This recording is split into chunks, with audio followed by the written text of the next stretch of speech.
Kia ora and welcome to episode 68 of Bridge Talks Business with Milford. Some are calling it the next ChatGPT. The boss of the world's most valuable company, NVIDIA, says this past week it is the most popular open source project in the history of humanity. OpenClaw is the AI assistant taking the world by storm. But what does it mean for tech investors? Andrew Curtayne from Milford on that.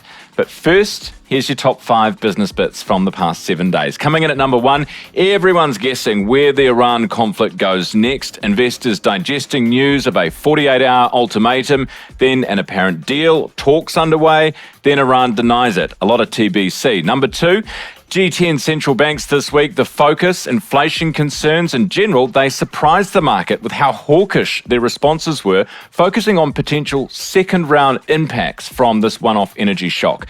Number 3, Q4 Kiwi GDP data showed more slack in the economy than predicted. Personal consumption came in softer than the RBNZ's forecasts as well. The recovery perhaps a bit patchier than first thought.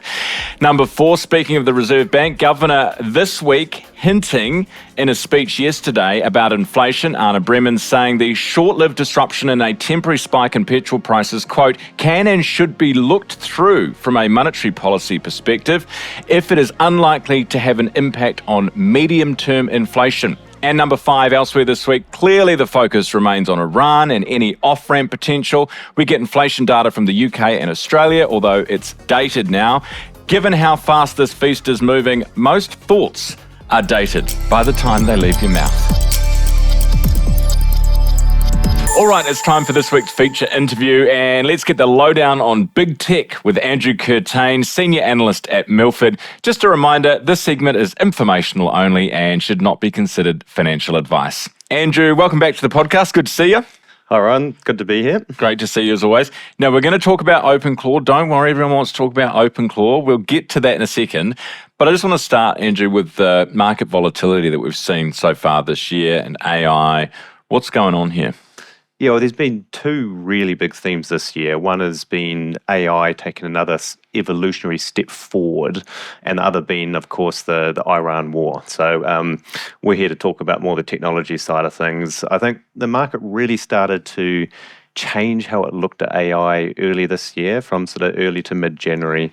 And it was basically because AI had gone from being sort of these chatbots, which was sort of helpful.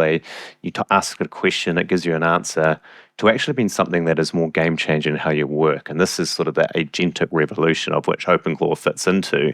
But all of a sudden, people found that they were able to use AI to automate work processes to really start saving time. This led into a massive repricing of the software sector. So all of a sudden, we're used to using all these software tools and we're used to the user interfaces. Everyone went, well, hold on. If agents are able to do this stuff for us, why do we even need this software? Or actually, can we go and build equivalent software but use it at a much cheaper price? So why are we spending, say, thousands of dollars to a company called Salesforce, or why are we paying, even Microsoft, why are we paying $60 a month per person to Microsoft when at some point we might not need to use this? So you saw various software companies down sort of anywhere from 30, 40, 50%. It spread into non-software companies such as some financial institution companies, even insurance brokers, even legal companies started selling off, as all of a sudden everyone went, hold on, we may not need to pay all these people, white-collar people, to do these jobs when an AI agent can do it. The market probably got peaked negative fear on about the 23rd of February. It's recovered a little bit since then, but the debate is wide open for 2026. Right, and enters OpenClaw, which is so new that I think 6 months ago the technology didn't even exist. So first question is, why didn't they call it Open Sesame? Because it's a much better name.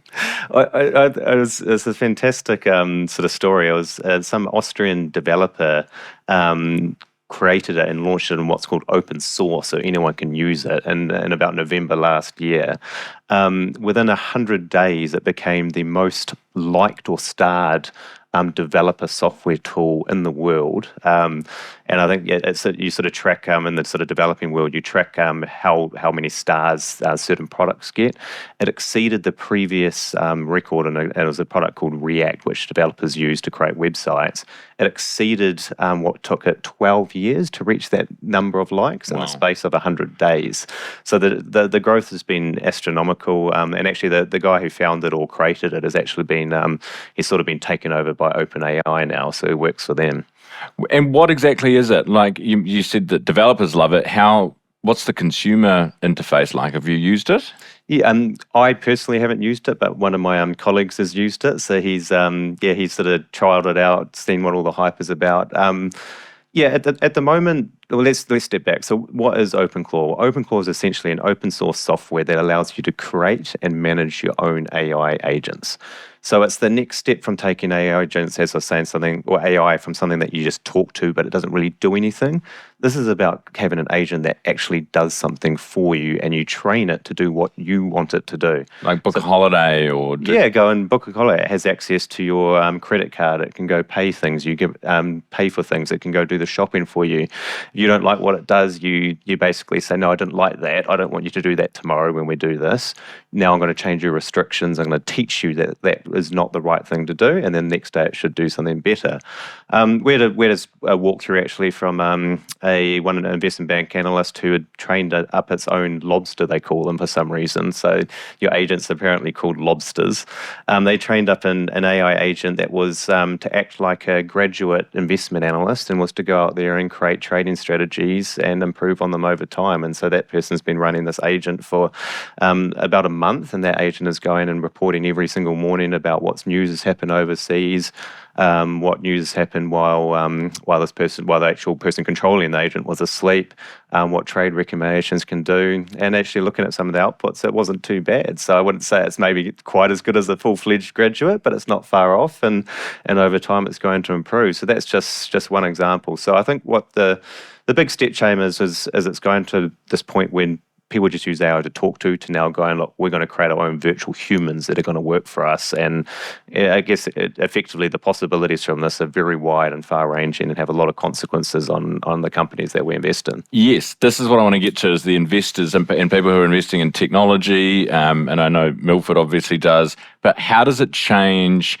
those big, because this is open source and independent, so not one of the big AI or open AI companies creating it in some kind of lab. Does that change their value or how they're perceived as an investment? Well, yeah, every company is trying to say it's going to be a benefit to them. You tend to find this with AI, that every AI company's, or every company in the world's an AI winner. That's what every company will lead you to believe. NVIDIA CEO Jensen Huang was, I was at a conference that he was speaking at 2 weeks ago, and again he spoke at the NVIDIA Technology Conference last week. He was very clear to say that he thinks this is going to massively increase demand for AI. People are going to use AI more and more. It's going to be used 24 hours, 7 days a week, because it can work overnight. You don't need to be sitting there directing it like a chatbot. You're going to give it instructions and it just works all the time. So the token demand, which is sort of the currency that large language models or AI works on, is going to rocket exponentially. And we're actually already seeing this in the data. I think token demand's gone up about 4x in the last 8 weeks alone. So theoretically, this is good for the semiconductor or the chip companies. It should be good for likes of NVIDIA or TSMC. And then it's going to change how software companies work. So software companies are going to have to quickly adapt to this new world. They're going to have to deploy their own AI agents, which they're all trying to do. And they're going to have to try capture a share of this revenue from these OpenClaw agents and make sure that they can tie it into the products they offer and can generate what's called consumption revenue from people using AI. And does that mean that when I ask it to do something, it could be influenced by whoever it's earning money off? Like if I say book a holiday and, I don't know, House of Travel has given them some money, it will book it through there rather than through another website? I mean, is that how you commercialize it? It's a really good question. Theoretically, you should be able to set it up to not be biased to sort of certain using certain products from different companies. It should be able to be trained for what you want it to do. Ultimately, these agents are backed by the large language model, so you can set it to use Claude or ChatGPT as sort of its main, I call it the brains or the intelligence behind it. But could there be biases crept into it? Could it do something that you don't quite expect it to do? Absolutely, and that's why the security level and protection is very, let's say, nascent at the moment, and I don't think you're going to see many enterprises deploying OpenClaw agents at the moment. NVIDIA is very quickly trying to address this. A key announcement they gave at the tech conference last week is that they're releasing something called NemoClaw, which they are saying is a security layer around these OpenClaw agents to get it enterprise ready and put these guardrails in and that you need to be able to deploy it in sort of a professional environment. Before you go, upload all your information.